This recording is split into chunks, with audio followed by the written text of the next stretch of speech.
welcome. Okay, and welcome back to the Regardless of Everything podcast. I am one of your co-hosts, Lynn. I'm Shay. And Danielle. All right, and we're just gonna get right to it. So today's topic, we are going to be talking about anxiety and depression and the ways that we cope with certain things, and it might be a little triggering to certain people to talk about that. So if you are one of those people that can't really engage in conversations about stuff like that, then maybe this episode is not going to be for you. But we figured it's a much needed topic, and a lot of people don't really have things that they know how to like handle when they are going through stuff like that. So we figured we'd just get into it. Yeah. So mainly what, like, in your day-to-day life and how you guys go through things, like what are some things that really have always played a toll on you when it comes to, did I just say paid a toll on you, anxiety or when anxiety likes to play its toll. I mean, Wait, the first one was wrong. It does. It's paid its toll. Get it? Like paying a toll. Is there something wrong with that? So like past tense, if it's paid a toll. I said played. Oh. Well, paid a toll. paid a toll would be past tense. Yeah. Yeah, past times that as time goes on, like it's paid its toll, like on you, like where it feels like things are tearing you down, not necessarily tearing you down, but are weighing on you a lot more than other people. I don't know why I just said "than" that way, but that's weird. Than. Well, before we get into a serious topic, I do want to shout out my Let's Trip sweatshirt, and also I'm wearing my 5 stars hat. But let's trip. The Louis merch. Hey. Yeah, like the only hoodie that they had left. Oh, but it's so comfortable though. We're so excited. It is. It's so nice. But like the peelies are like the worst thing. I don't have that issue with mine. Mine is like peely. Weird. It's weird. It could be like your laundry detergent that you use. Probably. But I can't use anything else. My skin's itchy. Yeah, I feel that. Okay. Who's going first? Talking about their stuff. Except 20 Me? minutes. I was gonna say I always go first. I think I don't know, I think for me when it comes to like the whole anxiety thing, like I'm just ridden with it all the time. And just some days are better than others where I'm just like, all right, I can get this stuff done. But other times I'm just like, brain don't work. And it just kind of like shuts down. But I think one of the things that kind of like, I think also because I do like my tarot, so like learning how to like meditate was like one of the main things that helped me learn how to like breathe and kind of hope at like centering myself in the moment. And I think that's like one of the biggest things like with anxiety that we tend to not do is just think about everything else that could be going on. But in reality, once as you recognize like, oh shit, that's not going on and I'm doing like none of this is happening and I need to chill the fuck out, that's when it's like, all right, I guess I'm fine. Till next time. I know, I always like work myself up over like the littlest things, and then once I do them or like be like, oh, I have to overcome this, like I have to do this is something that I have to do and I have to push through. Once I do it, then I'm okay. But like it's just the overthinking of everything and like just worrying about literally every little thing. And it's really just making up scenarios in your head. Like it's like some of the stuff is just like that would never happen, or like the paranoia is like the worst part about it. Yep. Like, because you're constantly at this state where it's like, oh shit, everybody hates me. but like everybody around you is telling you like all the time, hey, I love you, and it's just like, you're lying. And then it goes down to like, or it kind of boils down to just remembering that like I am loved, I am okay, it is going to be fine at the end. But getting yourself to that point where you're so worked up, that's where it's like, shit, I can't get anything done with life, you know. I agree. It's like getting out of your own head can be like extremely hard, especially when you have like things to get done and you just overthink it all and like stress about it all, and you just honestly make yourself sick. Like you just can't even get it done because you just overthink it. Right. Right. Yeah, I definitely I agree with like both of your standpoints, because like in the sense that like you get yourself so worked up over something that, and I always tell myself too, it's like I get so like I bottle things up a lot because like I work with the public 7 days out of the week. And so I don't really have time to like step and like genuinely like unwind after I get out of work. And dealing like we like Danielle and I, we work at a hardware store, and so it's constantly like go go go, and we're very short staffed, as everywhere is in the world. So everybody be kind wherever you go, and any stores or restaurants or whatever. Literally not our just be fault. just be kind. Like all we do is work there, all the people do is work there. They like, it's not their fault that things are going wrong. But I think that a lot of times, like, I mean, I don't let what people say to me in customer service like really get to me, because in all reality, all my life, like nothing has ever been worse than like what my own brain tells myself, and how bad like I beat myself down in my brain, like overthinking certain things. Because even if on the outside I seem like I'm fine, and I seem like everything is like going okay, and that's why when a lot of people, they learn that, like that I have like anxiety and depression, they don't really like, they're like, oh, you seem fine because you're just such a hard worker. I'm like, yeah, that's kind of what I have to do. It's what I'm Right. literally We're paid. high functioning, there's a difference. Right. And like that's what a lot of people don't realize, is there are different levels of anxiety. Some people do have that crippling anxiety where they can't do anything. But the people that are also high functioning anxious are people that are, yes, fine on the surface, but internally, you don't know what's going on in here. I'm imbalanced, homie. Like, right. And that's the thing, is like there's a lot of people out in the world that, one or two things, like they either don't struggle with anxiety and depression, or they don't know that they do.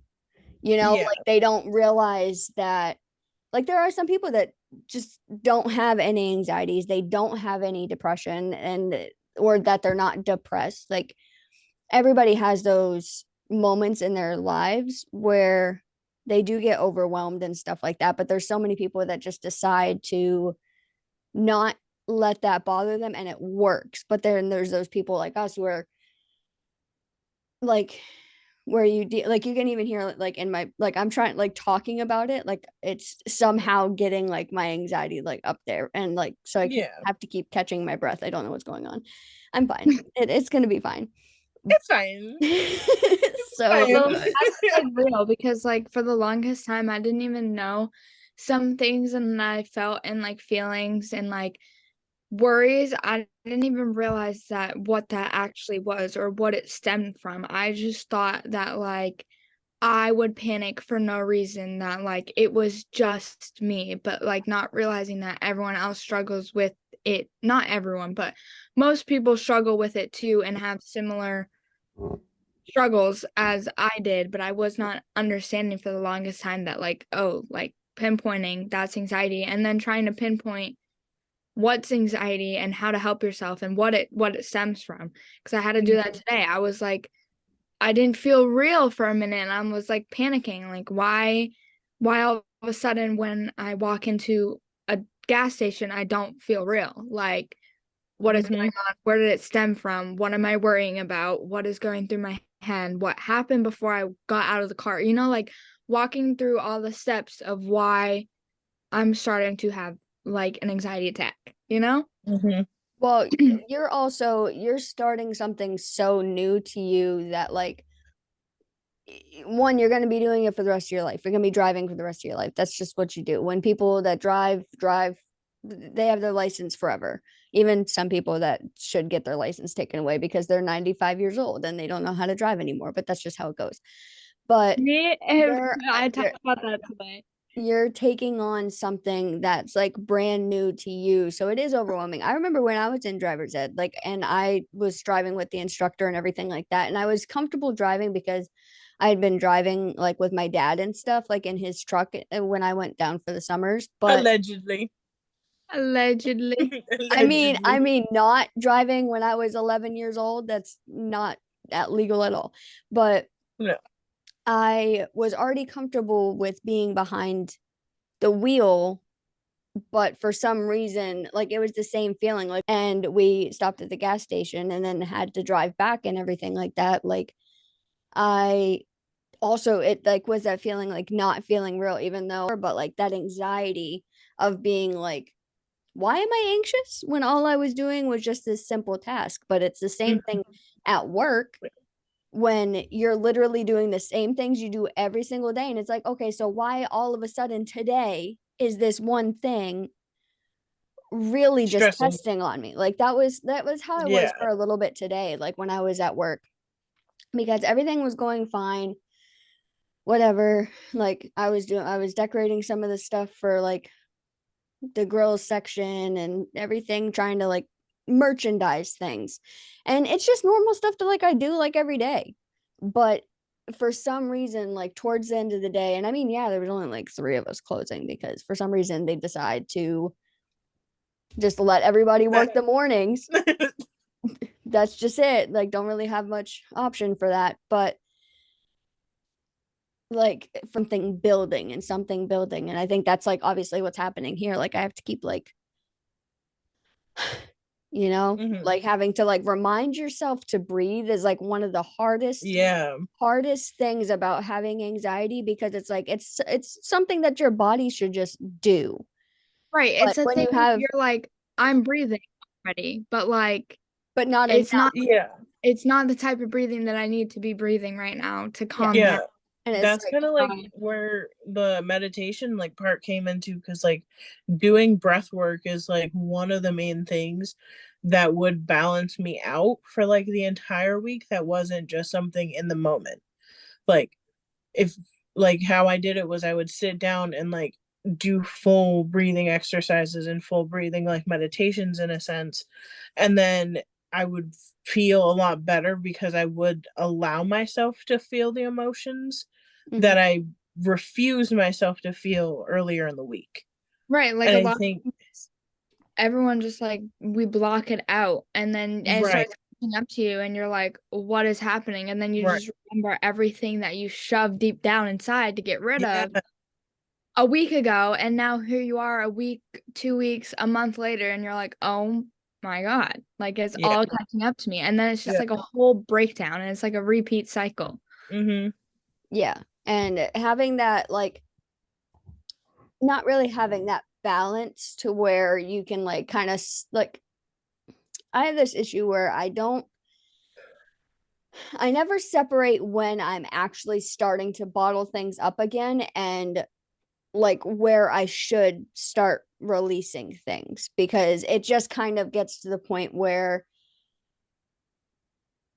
you don't really even know what the issue is. You don't know how to talk about it once you get to that point, because I bottle stuff up. And I think that this podcast will like really help all of us, because if we're all kind of like constantly venting about things that like are going on or things that like we just want to get off our minds, like I think this would be a my bad this would be like a good like outlet to do so, because or it is going to be a good outlet to do so, because we're gonna be just opening we're just able to like breathe and vent, just opening our minds more and just like actually making ourselves take the time every Wednesday to record these and to be like, okay, this is everything that needs to come out on the table this week, and these are things that happened to me. And I mean, you might even start going on about something, and then you go on about something that's been bothering you for the last week that you didn't even know was bothering you.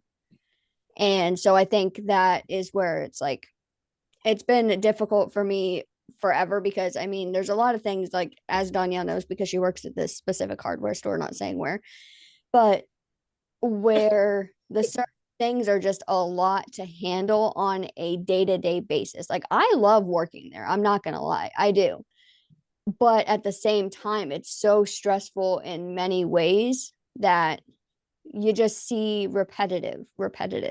Yeah. As much as I love working there, like, I do come home some days, or even before I even get home, I get in my car and I'm like, she used to get in all the time after work and just like yell. Like, she would pick me up and then just like yell, like, just like a blood curdling, just scream. Like, that's how I absolutely feel when I leave there sometimes. Being someone that, like, I know you work the register too, but someone that works like more than I need to. Right. But like, as someone who works like freshly in the morning, like, I'm there 6:45. Yeah. Like, so I'm there right when the first person that comes in is like, I need a refund. It is 7:00 in the morning, man. Grouchy East Coaster. For what do you need to be yelling at me for? I'll give you the refund. It takes me 5 seconds. No problem. But there's no need to yell. Well, you're starting the day off already anxious, and I don't like it. So it's they wake up and they want to have something. Like, the one day, so I was a cashier in the morning for like a solid like 4 to 5 months, I would say. It was either me and RP, and the guy that he's the guy that I referred to last time. We were the cashiers, like, for the store, because for some reason they just couldn't get anybody hired. This was last year. And like, people come in at we open up at 7:00 in the morning. People come in before they've even had their coffee and Cheerios. They come in automatically for what? To get bird seed. Okay. Oh my god. But then they want. Is this the one on sale? They always want to complain about something, and they yell at you for nothing. Like, I remember the one guy, and he was, oh my god, he comes in and he's always kind of grouchy. Like, he's actually nice once you get to know him, but like, he's always grouchy. I don't know what the hell goes on in his home life, but he is always grouchy. He came in first thing in the morning. He literally, like, 7:01. My new neighbor, he just is so loud out there. But he came in at like 7:01, walks up to the register, slams something down. It was a plumbing part that he had taken out of the cabinet. But he had taken out of the bag, put it in a baggie. I didn't even have the part number or anything to this thing. And he's like, excuse me. He's like, you need to return this. And I was like, how am I returning this, sir? And he was like, you know what the number is. I'm like, yeah. I looked at him and I was like, yeah, my bad, forgot. And he was like, oh, you're right. We know every single number in this store. I was literally like, oh, my bad, I forgot. Like, I bought it. And he goes, and I remember because the previous store manager was standing right there, and he was like, because I was like, and mind you, it's at 7:01. Who in their right mind is out at 7:01 a.m.? He was livid and he needed to fix something. He was so mad. And you needed to give him that return. So mad. And I was like, well, do you have your receipt? Because we could just do it from that.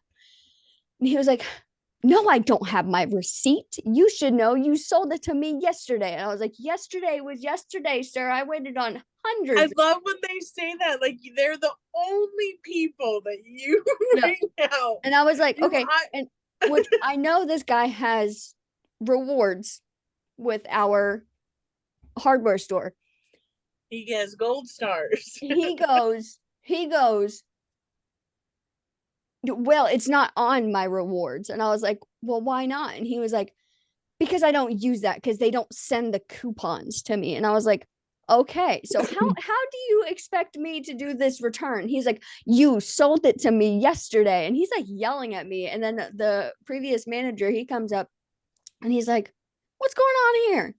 And he's like, she won't do this return. And I was like, I don't know how. I was like, you gave me There's only so much a you can take. baggie.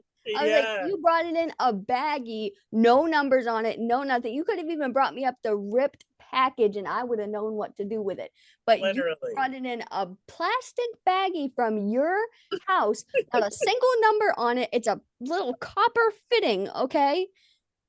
We got 1,000 pieces over there. I know. I'm like, would you recognize it? And he's like, no, because the guy helped me find it. And I'm like, okay.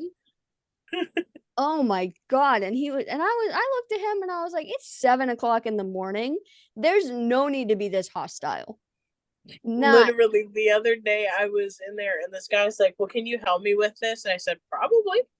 You just gotta let me know. And he goes, well, if you can't help me, then find me somebody that can. And I said, will do. And he didn't like it. He was just like, well, I can't believe you're really just gonna go find someone. I was like, you asked me to. I'm not gonna.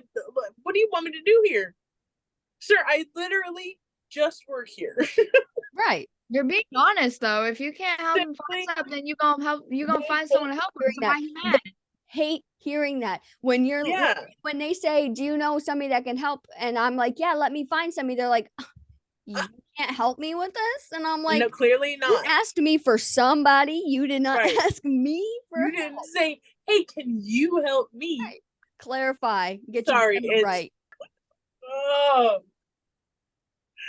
No, the beep beep boop bop. I'm so tired. You'll be all right. You'll be fine, I swear. Me and Danielle both have to open tomorrow, so I don't want to hear it. What time are you there? 7:15.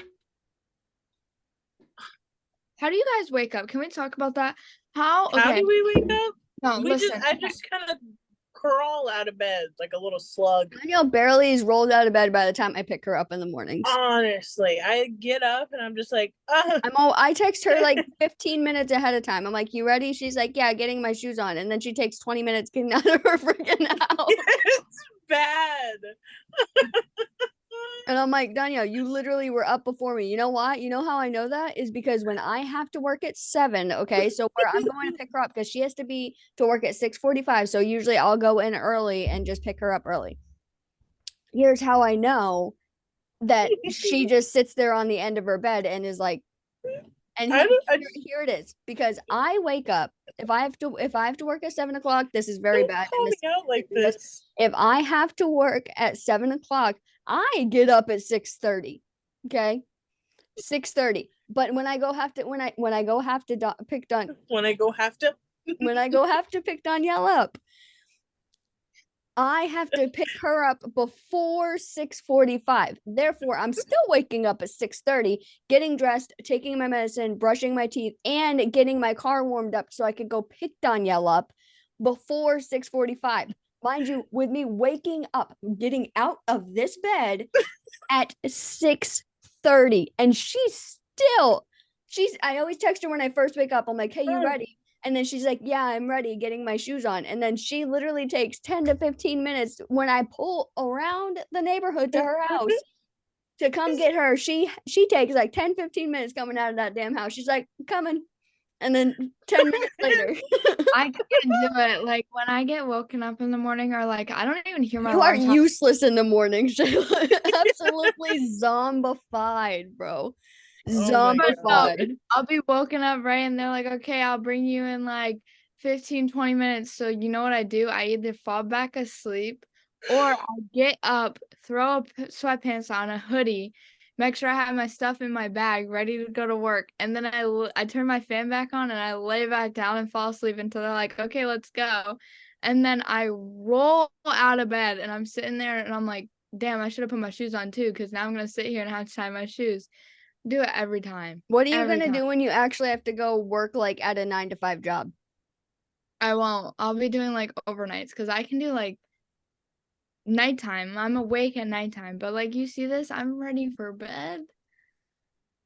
But that's also my fault because I didn't go to bed till like 3 o'clock last night. Yeah, see, that's an issue. I miss the days when like I've been staying up like I don't. I want to go to sleep at 8 o'clock. I wish I could be that person. No, see, I'm to the point again where I can't go to sleep before 10 o'clock. Like, even if I try, like, I'll lay there. If I try to go to sleep before 10 o'clock, I literally just lay there and do nothing. But the thing is I was still on that early bedtime thing when I was working at 7 every single morning.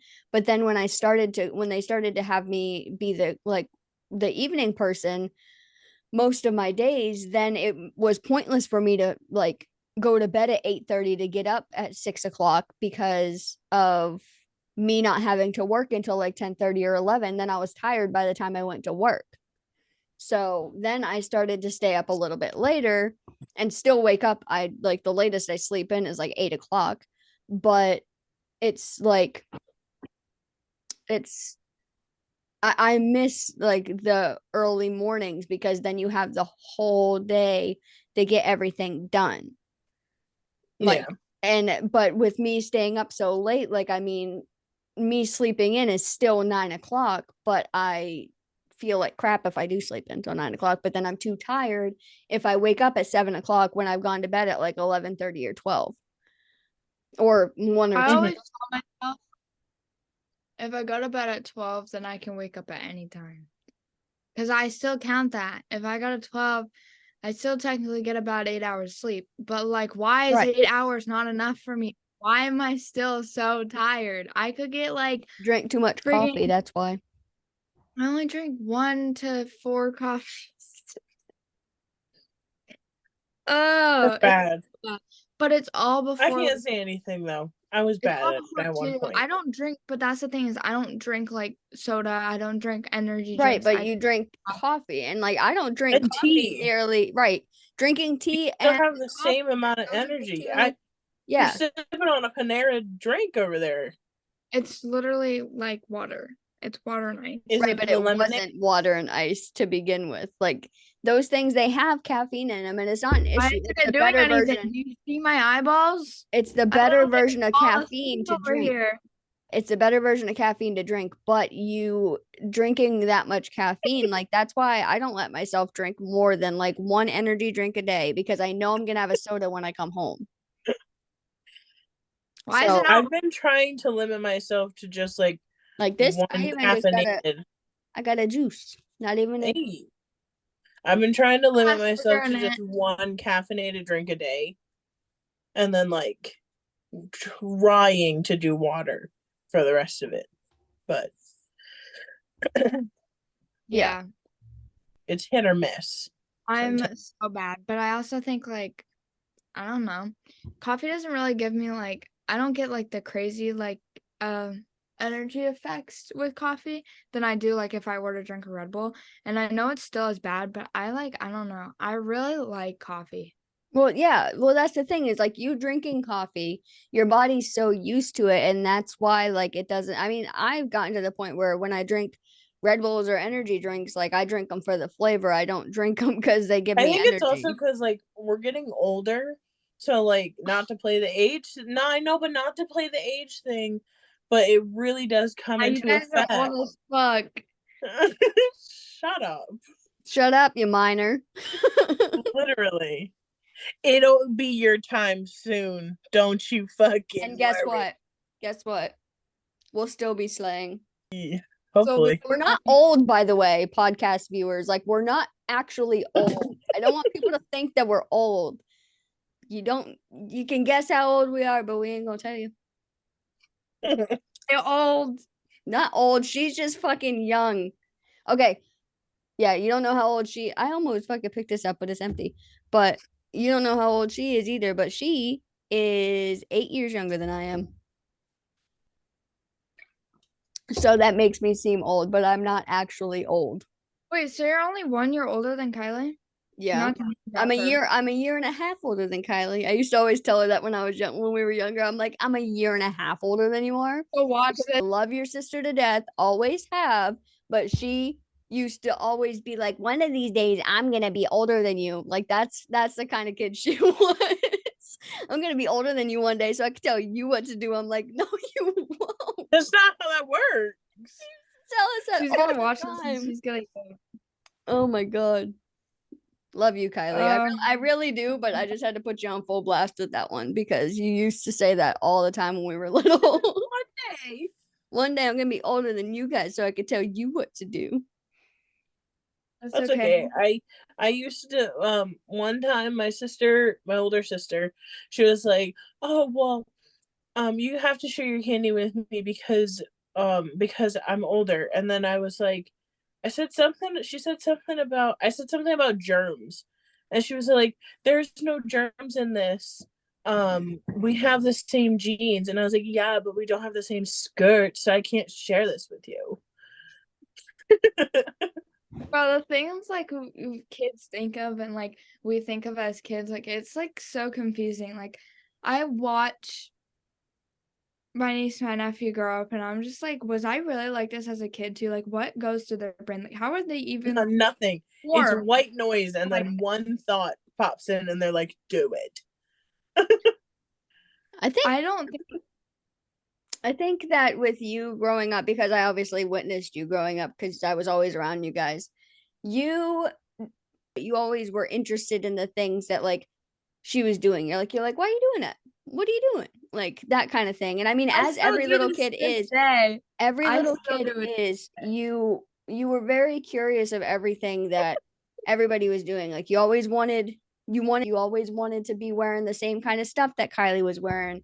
You always wanted to do the same little dances that Kylie was doing, like all the like that kind of stuff. And I mean, you were very easy to chill with. Like Kylie used to always be like, "Oh my god, she's so annoying," but that's like such like an older sister thing. And as I'm the youngest of my siblings, like I didn't find it as annoying because I was just kind of always there. And anytime Kylie didn't want to be around you, I just kind of like we found something for you to do. Like a lot of the times, like I don't blame her because like understandable because kids get so exhausting. Like they be bugging you. They're like, "Can I hang out with you?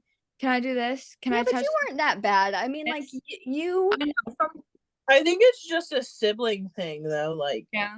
I was gonna say literally like Shayla wasn't that bad, but I was around her just as much as her own sibling was. Yeah. So, like, I was because like I know growing up, like it's not that I wanted to push my sister out from everything I did, but I ended up inevitably doing that because I was just like, I want to do the things I want to do.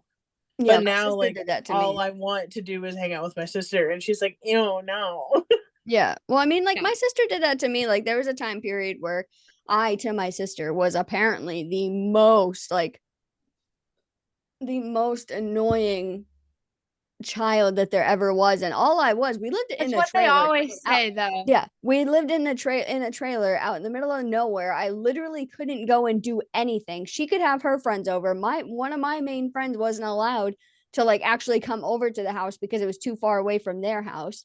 So I legit had nothing to do. And I mean, most of the time I left her alone. I was either outside playing with my Bratz dolls, outside riding around in a circle on the dirt road in my bike, like with my little my little CD player and my styrofoam headphones that I had. Like I would just like ride around in a circle until like I almost got hit by this one guy on this truck. But I would just do that and like keep myself busy or like play Rock Band. I became a pro at Rock Band because of it. But I mean, she used to just always think that I was just like the worst. And then when she got married, like it was like completely flipped. Like then we were all of a sudden best friends. And I'm like, that's literally as soon as Kylie had kids too. As soon as who's this guy?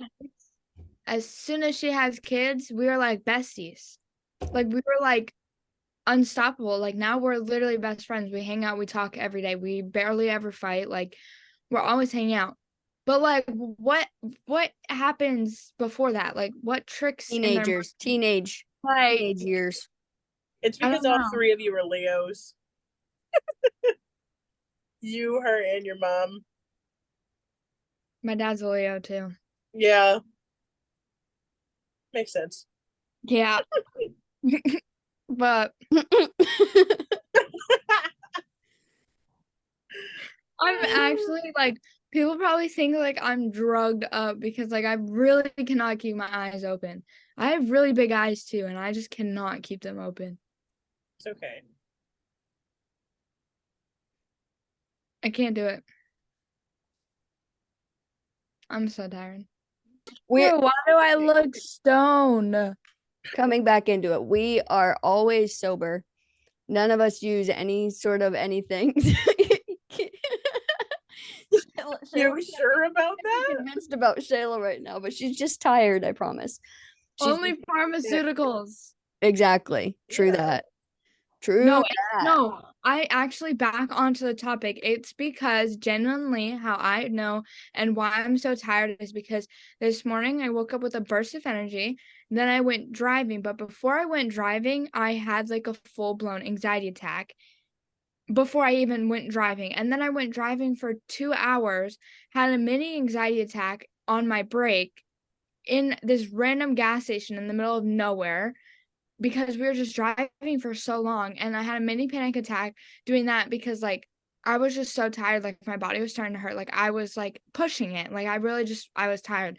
But I think it's the anxiety and the thoughts that go through my head while I'm driving and while I'm thinking about things that really, it just makes me exhausted. And now my eyes are tired, I'm tired, my brain's tired.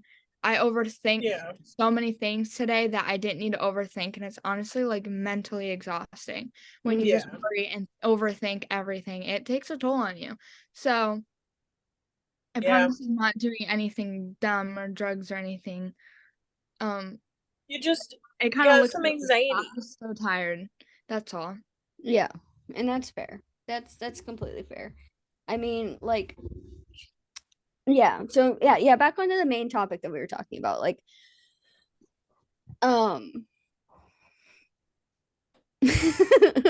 okay. Thought was there, thought left, I guess. In and out. Yeah, so sleeping habits, how they get affected by having anxieties and everything. Like, I know all my life I've always slept talk. There's been multiple times when Shay's mom is like caught me sleepwalking outside of the house when I was like 5 years old. Like, she said it used to creep her out because of the things that I would say when I was sleepwalking, and I'm like, but all I think of is I don't even like hot dogs. Oh my God. Okay. I was just about to say the hot dog story. You got to. Yes. Okay. So one time, me and Danielle were sleeping. We were at the apartment, correct? Yeah. Yeah, we were at the apartment in my room. And can you remember? Like, I was awake. I was awake. And then all of a sudden, like, Danielle like rolls over, starts sleep talking about something, and I'm like, "What, Danielle?" And then she's like, "I don't even like hot dogs." And then I respond with, "Yes, you do." And then she wakes up, she's like, "What are you even talking about?" And I was literally just like, "You just told me you don't like hot dogs. You lied to me in your sleep." Over and grabbed my blanket. I was like, I love hot dogs. What do you mean? Yeah, and then she like rolled over and went back to sleep, and I was like, oh my God. Okay. But like, I know that a lot of the reasons why as an adult, like, I have a hard time with sleeping in general is the fact that, like, I think all my anxieties from like things like I've been through, like all my health problems and stuff like that I've been through, and all the different medications that they've tried me on all my life have like messed up my brain like severely, because when I try to sleep, like since I've probably been like 16 or 17, would you say, Danielle, was when the sleep paralysis started? So I started to they were trying to figure out that like they thought I had vertigo, and then they were like, you are way too young to be dealing with vertigo every single day of your life. And I was like, okay, well, I need to sleep because I haven't slept in like 2 weeks because I can't lay down without whatever's going on when you were on the meds. Yeah. And so they had put me on whatever that sleeping, I don't even know if I could say the sleeping medication, but they did. They put me on a sleeping medication. There we go. And it needless to say, it knocked me out, but it made me sleep for like 16 hours. But the entire 16 hours, I was literally in what I didn't know about then because I just thought it was a regular nightmare.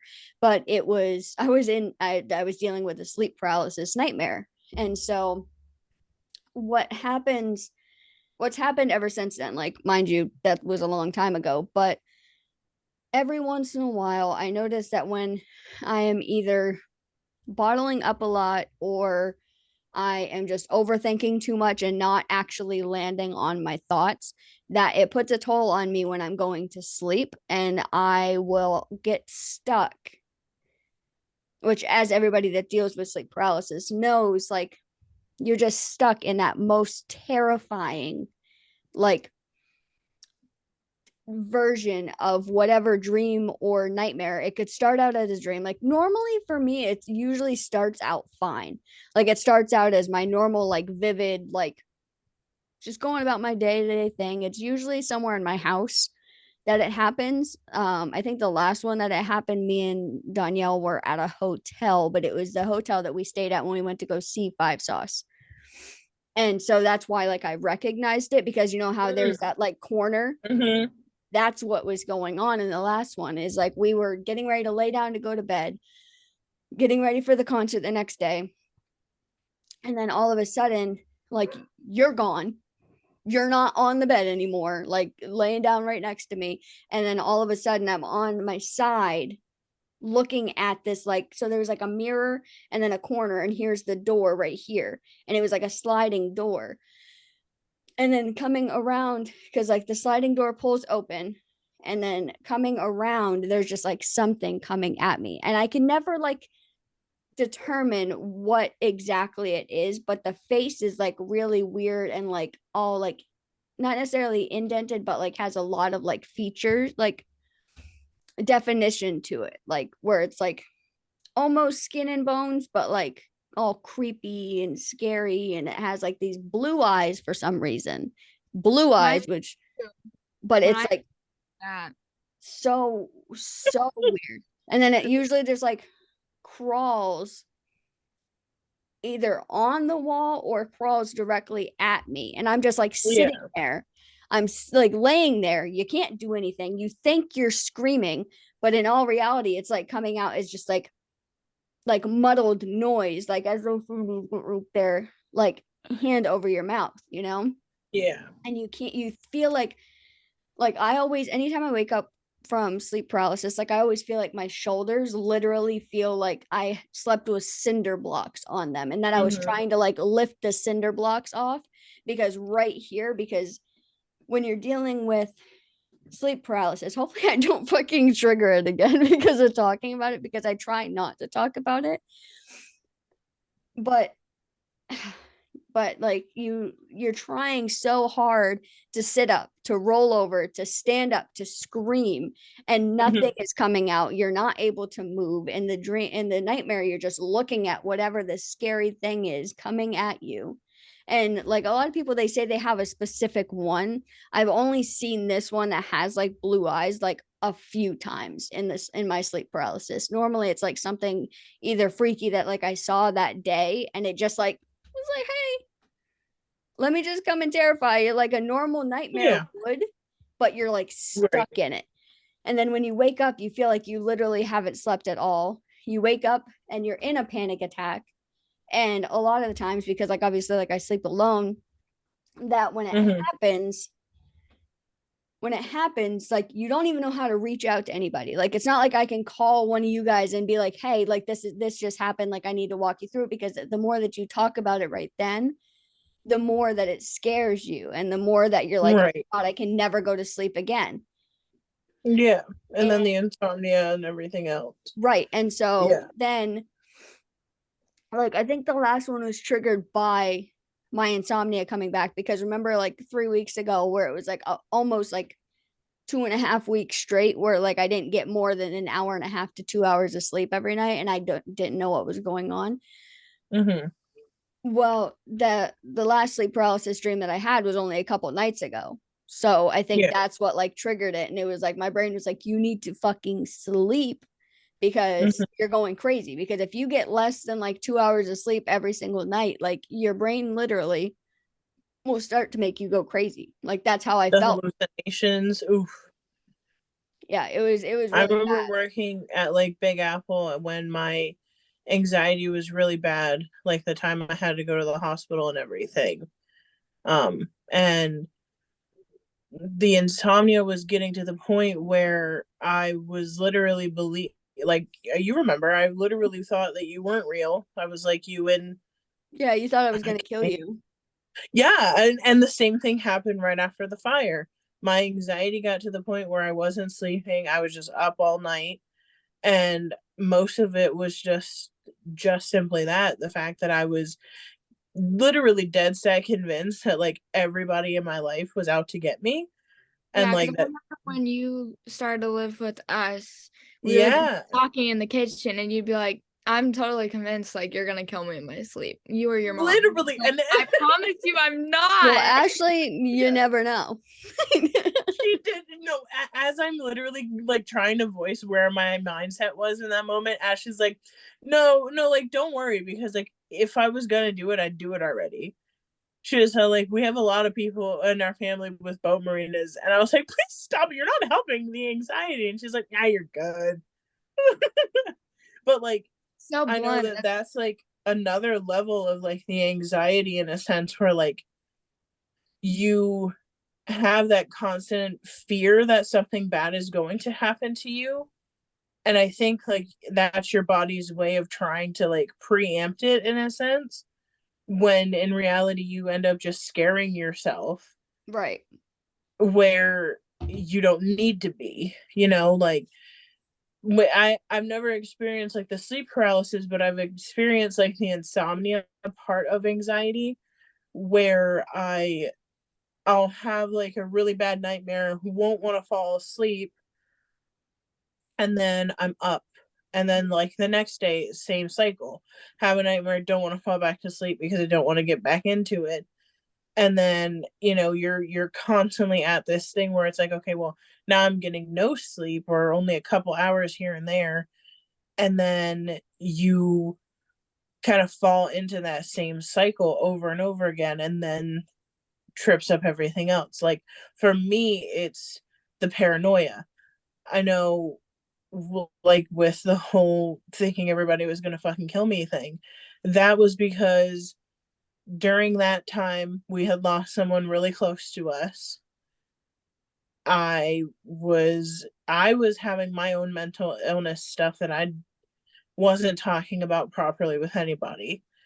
I was also on a med that was an SSRI that wasn't supposed to be, like, wasn't even regulated yet, and they were just like, here, try this, we'll see if it really works. And they had me on 75 milligrams of that, when in reality I was only supposed to be taking 5. So those 3 things were happening, and that made me lose my marbles. I had to go to the hospital, deal with all that shit. Then, the house fire happened. So then it was house fire, loss, my friend Lynette, then my grandma, then everything else started happening. So it was like those high stress moments can also lead to all of that. But it's the reaching out instead of just shutting everything in, being like, nah, I'm fine. Yeah, Right. Because no, like you I have totally wasn't. Right. have to Well, take care of yourself, and you gotta learn Right. like where everything stems from, and that it's okay to talk about it. You just need to find the person that you feel comfortable with talking about it. And like Yeah. I feel like a important thing too is like counselors. Everyone says like, oh, counselors are good, but like another thing is if you're actually looking into counseling, you're probably not gonna find the one that suits you the first 3 to 4 times you look for a counselor. Like Yeah. you're gonna probably go through them like no tomorrow, because you got to find someone that you're actually willing to tell everything to. Like you're all actually be honest with how you feel. Don't like lie about it, and actually talking about things and not sugarcoating how you actually feel and what you Yeah. actually think, yeah. because you're getting nowhere if you don't. Yeah. Right. And that's the thing that like I mean, I always like tried to handle my depression and anxiety like myself. I know that growing up feeling like as I used to always say when I was younger, like feeling like I was a oh, hang on, sorry. Something did weird on my screen. But anyways, but feeling like a lab rat to doctors and like hospitals and everything like that, because I was just always like, once I got one thing figured out, like it was something else. And then once I got that thing figured out, it was, oh, well, something new is happening. We have to figure this out. And then, oh, figuring that out, now something else is happening. And not really ever feeling like, okay, what is my friggin' purpose besides being in the hospital? But knowing myself and knowing like I used to always put everybody else first. And so like all my friends, any of their problems were always more important than mine. Like anytime anybody needed to talk about their feelings, like I always put them first. And I always neglected myself in that sort of sense. And then like my friend Spencer, he was always there for me when it came to that. And like the friends that I had at the time, they like none of them, they were always like, oh, Lynn's a happy friend, like she's always going to be there when we need her, always, we can always go to her house, we can always do this, we can always do that. And I was only like 13, 14 years old, so I mean, I didn't think anything of it. I was like, okay, like not to bring up a meme, but like, why is it always like here's my problems, rather than being like, how are you today? Like that was how I started to realize, because Spencer was like, how come you never talk about how you feel? Like, how come you always mask it with talking about these? He was the first person to really like call me out. This was like before I met Danielle, but like he was the first person to call me out about it, because he was like, you never really talk about what's really going through your mind. You're always talking about the bands that you listen to. You're always talking about your friends. You're always talking about that. You're always talking about this, but never really, because I would always ask him, I'm like, so how are you doing? Like, how's things? Because I know he went through, like, his parents, like, obviously went through a divorce. So it was hard for him when he was younger. And so I was always like asking him how he was doing, like making him like sit down and we would talk and everything. But then he was like, okay, well, you don't ever talk about what genuinely is going on with you. And so when I started to really like look into it, I realized, I was like, okay, well, yeah, I'm known as that like happy, like giddy, doesn't care what other people think, like is okay no matter what anybody else thinks, like that kind of friend. And I realized that I'm not okay all the time, and that I didn't really know how to talk about that and everything. And then he was always the person to like bring it out. And then Danielle also, when she came into my life, like she also helped bring out that side of me, and I brought out that side in her, because we were both friends with somebody that wasn't really there for us at the time. And so we cared about the person, and so that's why we were still in their lives. And I know that she's gonna be watching this, and I want you to know that we cared and still care about you, but you weren't there for us at the time. And so that's how Danielle and I became so close. And I wanted but at the same time, I'm also really proud of this said person for the things that she's doing in her life now. And the fact that she's, I actually literally just talked to her on video chat the other day because I did a tarot reading. Right. And I just want her to know that I am proud of the things that she's overcome and the way that she has grown up, because we thought for a while there that she wasn't going to do that. So proud of you. I know you know who you are. I know you're going to be watching this because you said that you'd watch the podcast. So hi, welcome to our podcast. Anyways, so as I was saying on my last little tangent that I wanted to go on. So like Danielle became an outlet for me, and Spencer was already an outlet.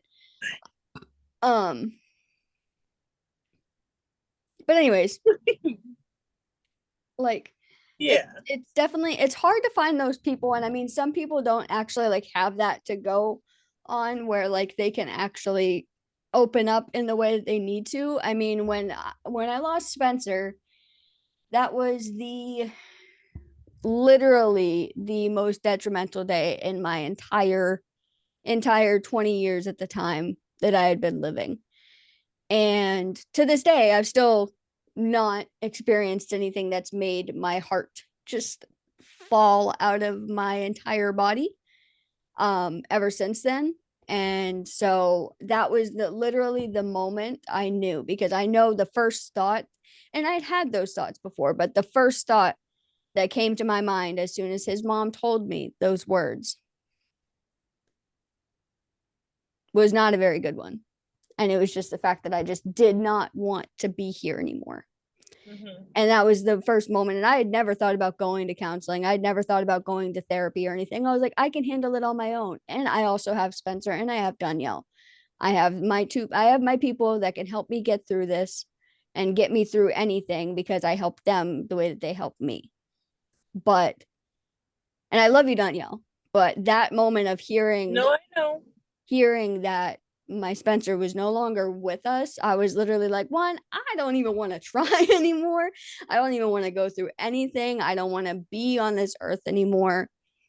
Yeah. Because of the thought of not having him when he had been in my life for 9 years, 8 to 9 years, that it just was not it. And so like that was the moment when I knew that I needed to like at least try with therapy. And so when I reached out and everything, and I mean, it took me 2 different therapists to go through to figure out one that was okay, but then I ended up just starting to figure it out on my own again. I mean, that's not for everybody. Therapy just wasn't it for me. And I mean, I'm right. doing I wouldn't say I'm doing better. I wouldn't say I'm doing good, but I'm doing. Living. Learning. Living like Larry. But anyways, we didn't talk about like ways that we cope or anything. We just kind of like talked about it. I mean, I would say I don't really cope. I was gonna say I don't really cope anymore. It's more I'm just so like, used okay, to it. I mean, technically it is coping. So like when I get anxious, sometimes I'll just actually like sit and draw, or like music, or just try and focus my brain on something that's not what I'm panicking on in the moment. Right. Because, you know, with drawing and stuff or painting or doing whatever, that can give your brain kind of that time to be like, oh, this is why I'm anxious. Oh, somebody, you know, stepped on my foot earlier, and that's why I've decided to rain hellfire on the world. Right. It could literally be the most simplest things that happen. Like, oh my God, I dropped when you get your arm, the paint can opener. Like your sleeve tugged on like a door. Ooh.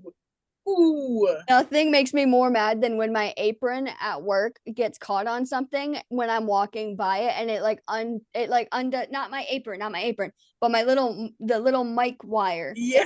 Caught on anything. Yes. It makes me want to go home. I'm literally like, okay, I've got to go home now. I'm done. Register, and it'll clip that little side there. Oh, that's enough for me to like throw things. That's enough for me to just leave.